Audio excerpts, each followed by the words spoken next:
রব্বুল আলামিন বলেন, অশান্তি থেকে যদি বাঁচতে চাও, শান্তি যদি পেতে চাও, قد جاءكم من الله نور وكتاب مبين। অবশ্যই আমি আল্লাহ পাকের পক্ষ থেকে তোমাদের জন্য এসেছি নূর, আর তোমাদের জন্য দিয়েছি আমি স্পষ্ট কিতাব। যে নূর দিলাম সেই নূর হলেন মুহাম্মাদুর রাসূলুল্লাহ সাল্লাল্লাহু আলাইহি সাল্লাম। আর যে কিতাব দিলাম সেই কিতাবের নাম হচ্ছে কোরআন।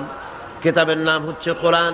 একখানা কিতাব দিলাম যার নাম কোরআন শরীফ, আর দিলাম নূর, অন্ধকারের ভিতরে আলোর মতো করে মুহাম্মাদুর রাসূলুল্লাহ সাল্লাল্লাহু আলাইহি সাল্লামকে দিয়ে দিলাম।